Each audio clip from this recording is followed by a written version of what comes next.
présente Gérald Dahan. Bonjour Gérald. Bonjour, ça va? Ouais, ça va. J'ai pas trop d'ambiance. On s'est appelé toute la nuit, on s'est écrit pour se dire je viens pas. Est-ce que Gérald vient parler de son spectacle ou pas? Ouais, je suis content qu'on en parle aujourd'hui. Merci. Canular sur scène, c'est au Palace à 21h40.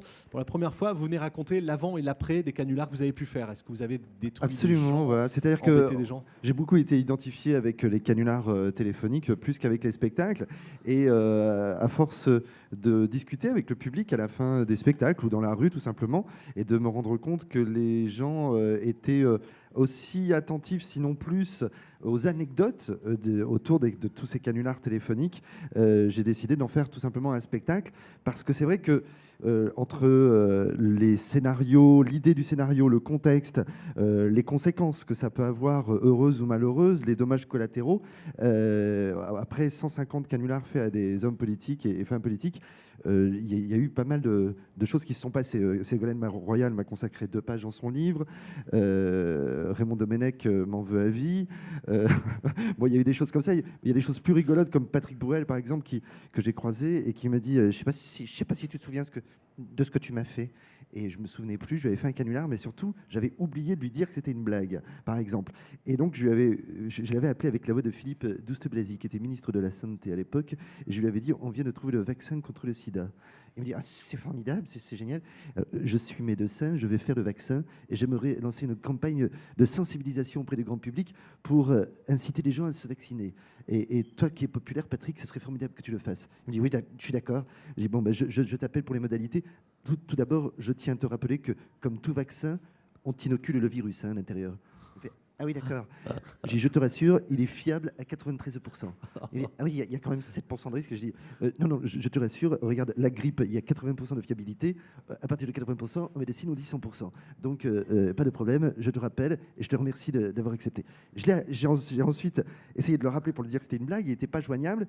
Et j'ai oublié ensuite. Et donc la suite, c'est qu'il est invité à un dîner avec Philippe Douste-Blazy et il lui raconte, il lui dit voilà, faut qu'on se parle absolument.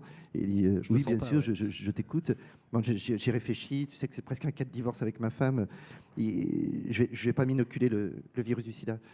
Et Douste-Blazy le regarde, il lui dit mais pourquoi tu veux faire ça? Il dit parce que tu me l'as demandé dans le vaccin. Et il dit mais je crois que tu t'es fait piéger par Gérald Dahan, etc. Donc voilà, il y a des anecdotes comme ça. Ça fait partie des meilleurs souvenirs, ça? En tout cas, pas des souvenirs heureux, en tout cas. Oui, enfin heureux, et en même temps j'étais un peu gêné parce que parfois les conséquences des canulars vous échappent. Pierre Palmade s'est retrouvé à l'affiche sur des 4x3 annoncés à l'Olympia dans Paris, alors que jamais il m'a dit moi je ne peux pas être à l'Olympia le 9 septembre. Et voilà, c'était moi qui avait fait croire que j'allais y être, et le producteur y a cru, ce qui fait qu'il était annoncé partout, par exemple. Il y a des vrais fâchés après? Ils sont fâchés un petit temps. En général, comme ça les fait plus rire quand c'est sur les autres que quand c'est sur eux-mêmes, je dirais que voilà, officiellement ils le prennent bien et officieusement chacun rit jaune quand ça les concerne. Mais en général, je rééquilibre toujours la balance en m'attaquant à des gens qui leur sont opposés. Donc voilà, après tout va bien. Mais il y a beaucoup d'anecdotes. Par exemple, sur le canular avec Zinedine Zidane, où toute l'équipe de France chante la Marseillaise, la main sur le cœur. Pour le président de la République à l'époque. Voilà, ce que les gens ne savent pas, c'est que j'ai aussi dans ce canular fait sélectionner Lilian Thuram, qui joue et qui était normalement blessé, et qui a joué tout le match et qui fait la passe à Thierry Henry, et c'est comme ça qu'il marque pour la Coupe du Monde. C'est une responsabilité énorme.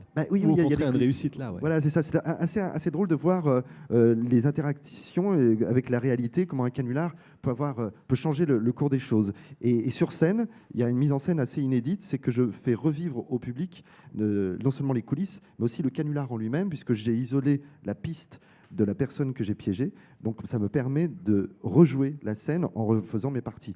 Et donc c'était un pari, parce qu'on se disait, est-ce que sur scène on va pouvoir faire des canulars vraiment dans les conditions du direct? Et c'est étonnant de voir qu'en bousculant un petit peu les conventions théâtrales, on peut arriver à mettre en scène carrément des canulars en situation, et que les gens rient comme un sketch, quoi. Donc c'est assez nouveau et c'est assez étonnant. Et l'exercice est uniquement ici à Avignon pendant le festival avant de partir en tournée. Merci beaucoup Gérald Dahan. Canular sur scène, 21h40, c'est au Palace. À bientôt. Merci Gérald.